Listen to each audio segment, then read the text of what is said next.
All right, good evening everyone. Good evening Sen, Risa, Sen, Laila. Start na po tayo. Magbabasa po ng opening statement po from Sens.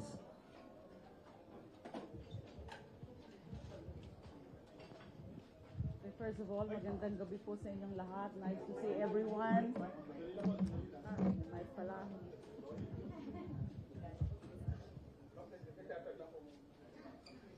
Good evening po sa inyong lahat. Magandang gabi sa inyong lahat. Thank you for joining me here. Lalo na kay Sen Risa, thank you so much. Thank you for everything.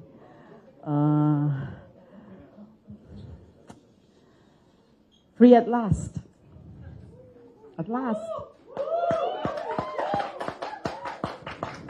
After 6 years, 8 months, 21 days. And this is my 2,454th day. So I'm released after 2,454 days. Hindi ko talaga ma-describe ang feeling na nangyari na yung pinakahihintay ko. But with your permission, I think some of you would want to ask questions later. But with your permission, meron po akong babasahin munang statement.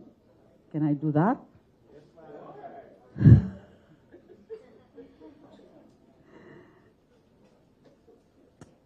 Though it took too long, I never lost faith that my inevitable freedom will come. Alam niyong lahat kung gaano tayo katagal naghintay ng nagtiis, na may pananalig na ang katotohanan at totoong hustisya ay magtatagumpay. But the counting of the years, the months, days, hours, minutes, seconds, the milestones in my own life, in my family's life, and in our nation's history that I have missed by being unjustly detained cannot be counted. None of those can fully express how much and how long I have longed to be able to say the words, finally, the truth has set me free. Yes, it's always the truth. It's always for the truth. And that's why I'm now set free. Wala sigurong sapat na mga salita ang lubos na makakapaglarawan sa damdamin ng isang inosenteng inapi sa kabila ng pighati at paghihirap na dulot ng pagbaluktot sa mismong batas at prosesong ipinaglalaban, ay patuloy na nananalig, nananampalataya, at umaasa na darating din ang panahon na mananaig ang katotohanan at tunay na katarungan. Every moment was a test, and every single second was a fight to rise above the sorrow, the fears, the uncertainties of the future, and even, to be honest, the temptation to be overcome by hate and vindictive thoughts. There was always that temptation. Lahat po yun nilabanan ko. Hindi ko isusuko ang aking pagkatao at pagiging tao. They may have taken years of my life, but they will never take my humanity. Ang mundo ay puno ng mga taong buktot ang kaluluwa at makasarili sa harap ng pagdurusa ng taong bayan. I will never be one of them.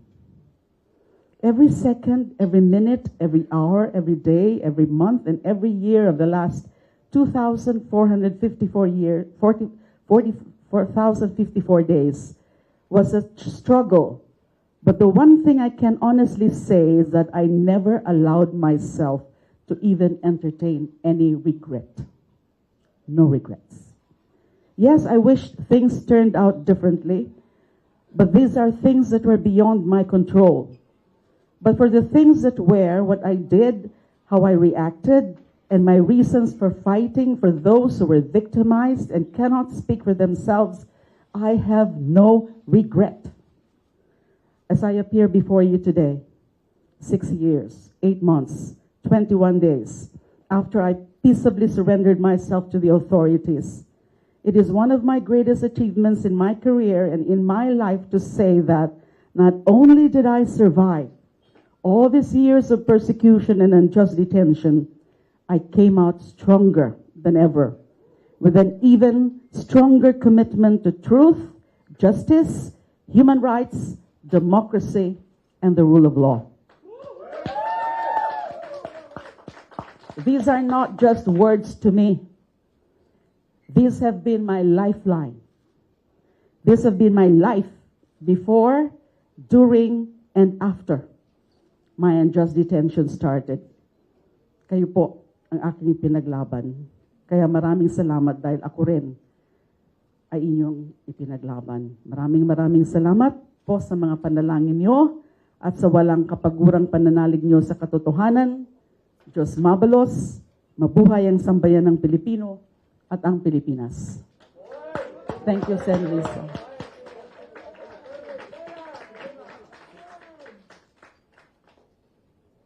All right, we are opening now the floor for the questions. First to ask is Jairo Boledo from Rappler.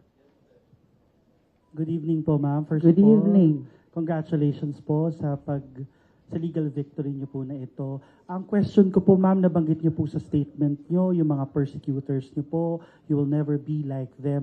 Although, ma'am, malaking bagay po itong petition for motion for reconsideration niyo po for bail niyo na natanggap. Hindi pa rin po tapos yung kaso. Yes, dahil hindi pa. ongoing pa rin po siya. Pero masasabi niyo po ba na legally vindicated na po kayo Oh, with yes. this recent victory? Yes. Hindi ko pa buong na babasa yung decision. Although I'll try as much as possible to really avoid talking about the merits because as you said, as you acknowledged, hindi pa tapos talaga yung kaso. Baka ma-subjudice tayo. Pero, you know, as I said, I never lost faith. And we have always been confident about the merits of my case. And even when we first filed my petition for bail, matagal na kami nag-file ng bail, we were already confident of the merits of that. It's just unfortunate that the previous handling judge denied it. And so when we filed our motion for reconsideration, I think it was in June 13, we remained to be confident that the merits of our application for bail will be recognized and upheld by the court. And it took this long. Understandably, because the judge is a new judge. So we had to review the entire voluminous records of the case. We were actually expecting a ruling as early as September, because as I said, we filed the motion for reconsideration noong June. So medyo tumagal, understandably again, and ito nga, I think, kasi nakita ko nga, although hindi ko pa nga nababasa, it was a thorough and extensive discussion of the merits of our motion for reconsideration. So it is a legal vindication because we were always confident, although I cannot further make any comment about that. I have a lot to say about that. But, you know, it's still pending. The case is still pending. Hindi pa po tapos. This is bail. This is provisional liberty. And this is definitely a great gift from the Almighty God. Ma'am, last question lang po from me. Yung Marcos administration po, sinasabi po nila paulit-ulit na the justice system is working in the Philippines. And in response to your latest legal victory, Justice Secretary Crispin Remulla, this is po yung statement niya. It just shows the independence of the judiciary, what I've always been saying from the beginning, and that they are free to decide as they please, as they deem fit. Any reaction lang po sa statement po ni Justice Secretary? I actually thank the administration for respecting the independence of the judiciary and the rule of law. Ganun lang naman. As somebody said, the legitimacy of the judiciary lies in its independence. It's just like, you know, the legitimacy of the government or the legitimacy of the executive department or the government, the elected officials lie in the votes of the people. So judiciary, it's the independence. Without the independence of the judiciary, then we cannot say that the judiciary really has its legitimate standing in the scheme of things. So, tama yan na sinasabi na pinakita ngayon na we have a working system. Kasi matagal na nga namin hinihintay yan. You know, when the Marcos administration came in, there was some hope, at least in my case, that justice will be, you know, will happen. And kasi nga, I always knew that while the former president was in power, I will not be set free because my persecution was his project. So how can I be set free during his term? So nung nagbago nga yung administrasyon, may pag-asa talaga. At umasa talaga ako ng umasa na makakamit ko yung hustisya at malalaman natin yung katotohanan about my innocence. But again, ayaw ko na muna dagdagan yung mga ganyang statement. Medyo nasobrahan na nga. Thank you. Thank you, Sen. One question po for Sen Lisa. Any message po for Sen Leila now that she's free and that you finally met each other again?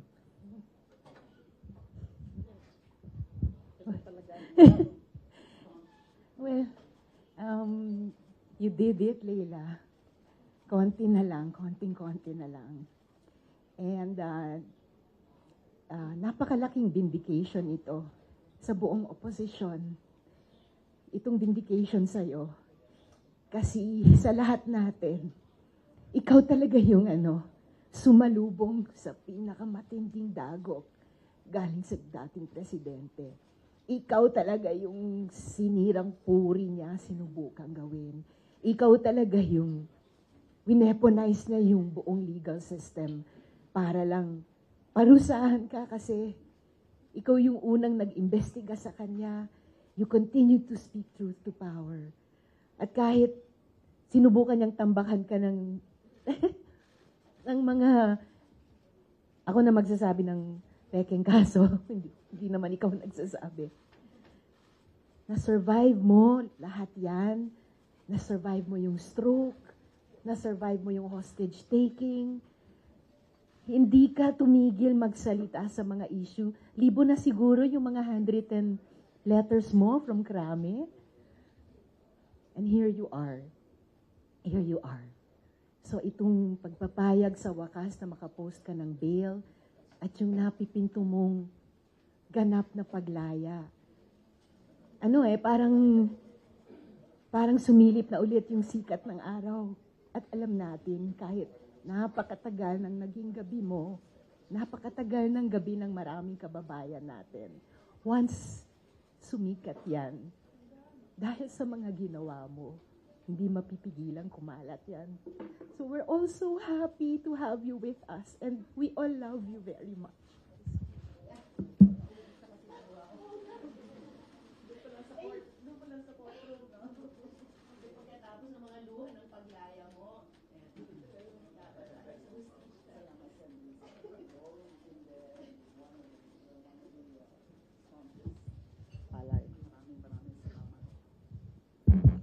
Risa.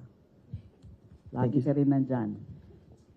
And you also write me regularly. Nagsusulatan kami niyan.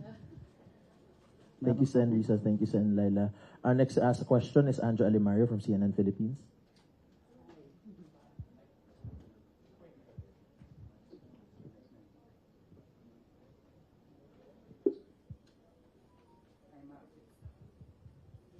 Hi, ma'am. Good evening po. Anjo po. Hi, ma'am. Almost 7 years in detention. You've mentioned about surviving persecution. Do you plan to go after your persecutors? Do you plan to sue them? And your message to former President Rodrigo Duterte?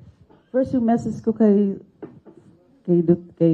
former President Duterte, isa lang, God forgive him and God bless him. Yun lang muna ngayon. Marami pa akong pwedeng sabihin sa kanya.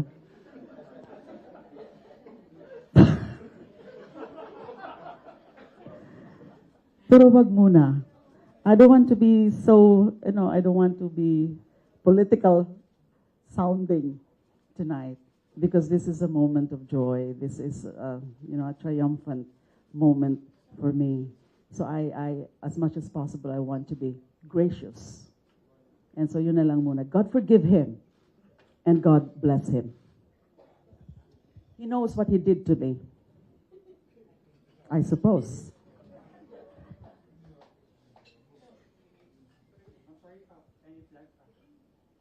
Any plans of countersuing or what, or going after them? Pag pinag-uusapan namin yan ng mga abogado ko, wala muna kami mga specific na mga pwedeng i-announce about that. There's always that option, but as to definite plans, pinag-uusapan yan. Of course, there will be,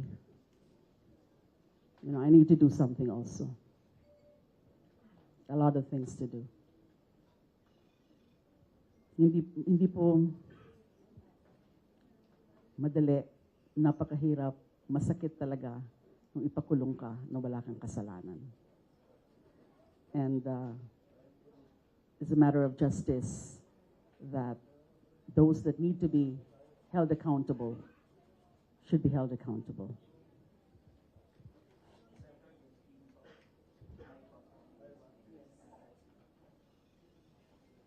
Sorry about that. Senator, I know you said that you have no regrets over what happened, but what was the lowest point in those 6 years, 8 months, 21 days, and what pulled you through?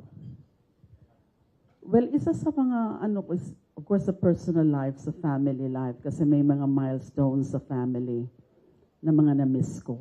Like, for example, when my son, Vincent, passed the bar exams, and I was not allowed to attend his graduation. Masakit para sa akin yan. And then it's always painful to me that I'm not with my mom, my 91-year-old ailing mom who's now bedridden. So isa nga yan sa mga una kong gagawin, umuwi ka agad ako sa Bicol para makapiling ko ang aking ina. And we haven't seen each other for more than 4 years already. So itong homecoming na to, this will give her the best Christmas gift. I definitely would want to see her already. Siya excited na rin siguro. Kanina, nung nasa court ako, pinakausap sa akin ng brother ko sa cellphone niya, yung mami ko. And she's waiting for me. And so, masakit sa akin yun na mawalay ka sa pamilya. And of course, yung mga nawawala, mga wala na sa mundong ito, mga kamag-anak, mga kaibigan. Nung nawala si Pinoy, I was so down and I could not even pay my last respects. And some other friends, some other allies like si Sec Dinky. Masakit din sa akin not being able to say goodbye yung mga nawala na dito. And I'm of course updated with the news because meron naman akong newspapers and my staff would send me printed copies of news articles, online articles, and nakikita ko naman ang mga nagiging developments, and whether are good news or bad news or sad news and all that. But really, those more than 6 years of being alone, because I've always considered my detention, my unjust detention, as both a curse and a blessing. It's a curse because I don't deserve it at all. It's a blessing because there are many things also that I've learned while in detention. I became more prayerful. I became closer to the Lord because, I've got so much time to pray, to read the Bible, to reflect, to do contemplative prayer and all that. So those are blessings. And then I have learned to appreciate mundane things, small things in life, Pag umuulan, lumalabas ako sa quarters ko para tingnan yung, para lang obserbahan yung ulan and all that. And then I have stray cats in my quarters. That's why it was so sad. I was almost crying when I left Camp Crame today or Custodial today because I had to leave the cats there.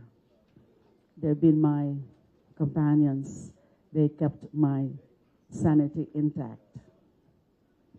So, yung mga ganun po. It's a purifying experience. Pero pag may mga bisita ako and then they would say, we can imagine what you feel. And then I'm tempted to say, no, you can never imagine what I feel. You will know it only when you go through this also yourself. But I've developed a very routinary daily life in my detention. It's a very routinary daily life. And my problem now is how to adjust.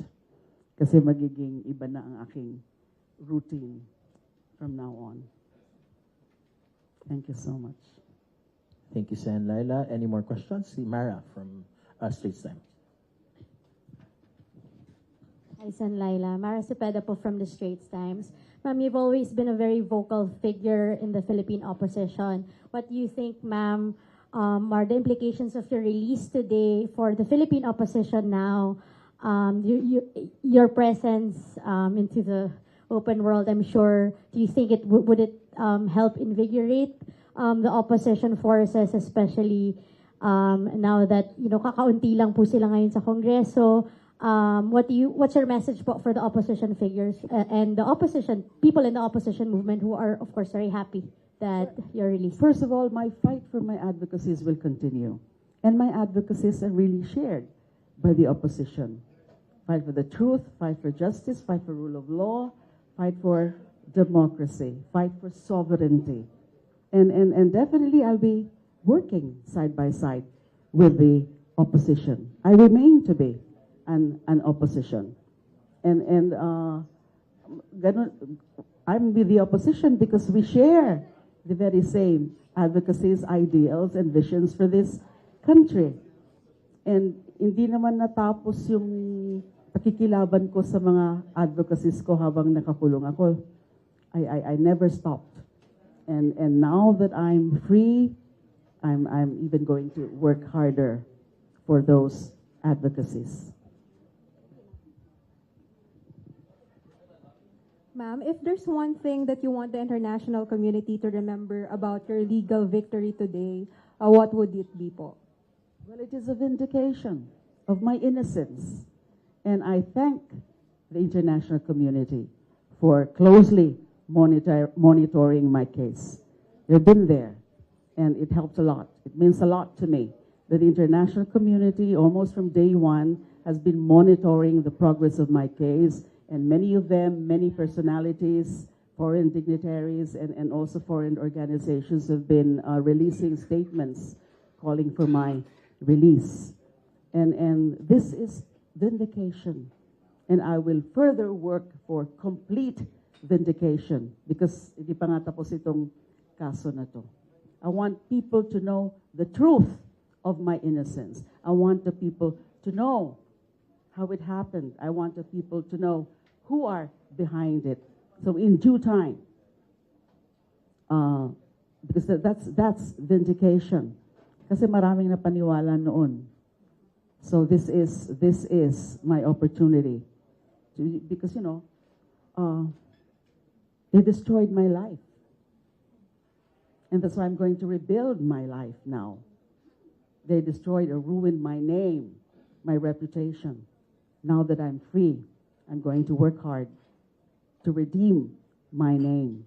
And vindication, complete vindication, is the key. Thank you. Thank you, Sen. Any more questions? All right. Before we end, are there anything else that Senator Leila and Senator Risa would like to add? Pasasalamat lang po sa inyong lahat. Hindi niyo ko pinabayaan.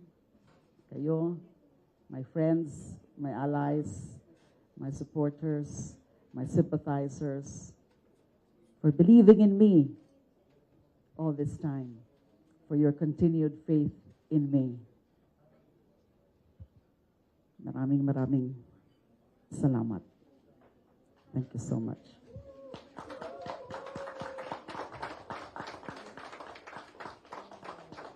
Thank you, Sen. Thank you, Sen Leila. Thank you, Sen Risa. Okay, that ends our presser for today. And thank you so much, friends in the media.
He also is for.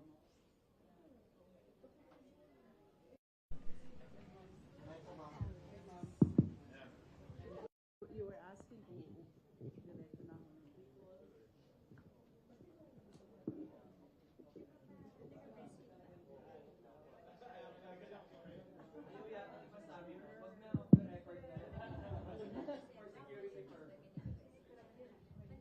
Hindi ko pa alam kung talagang diretso na paplanuhin pa namin because foremost kasi iniisip ng mga kasama ko is my security.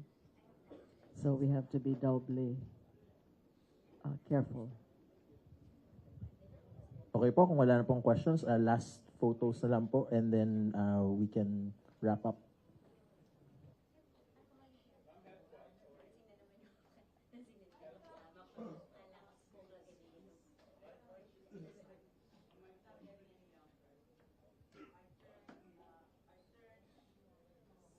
Citizen in jail.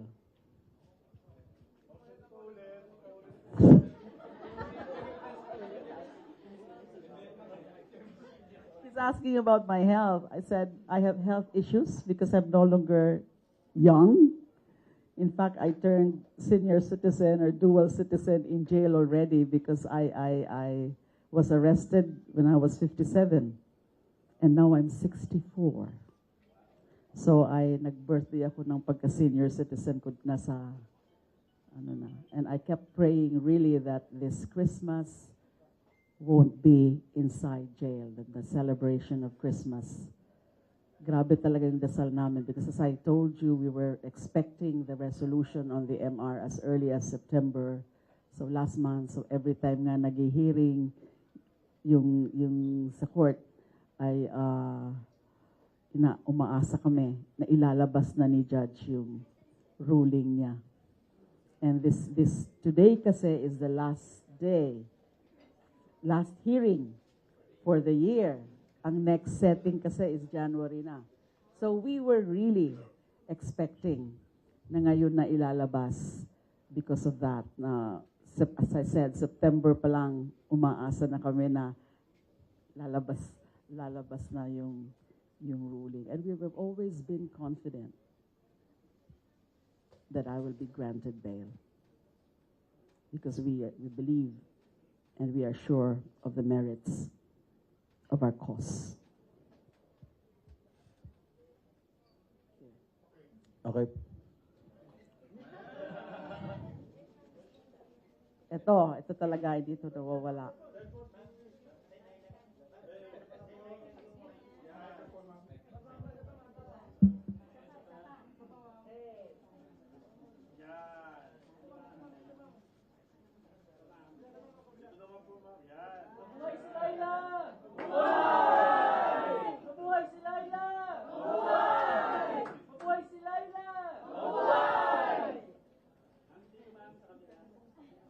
Sen, isa pong nakatayo naman.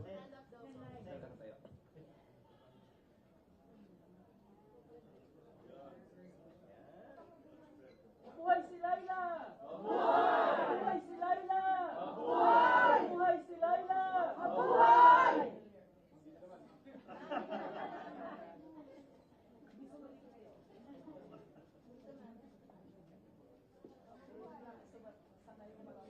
Alright po, maraming salamat po.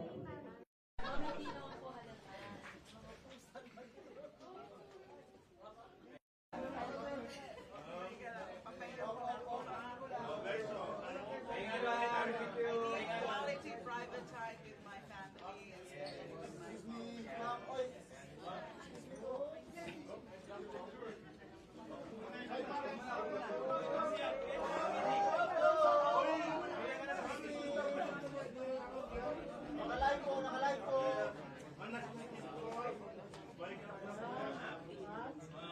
Ma'am, nakalive po, ma'am. Lola, nakalive po. Lola. Lola, nakalive po. Excuse me. Lola.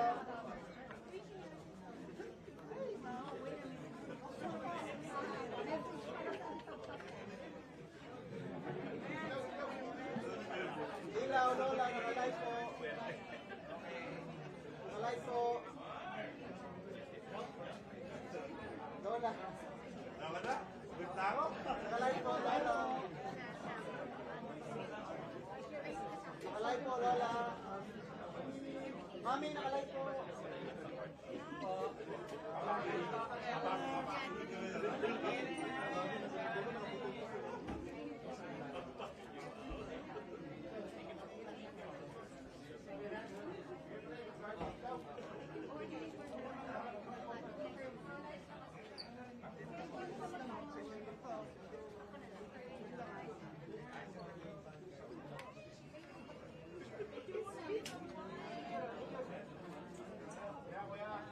Kailan nakalive po?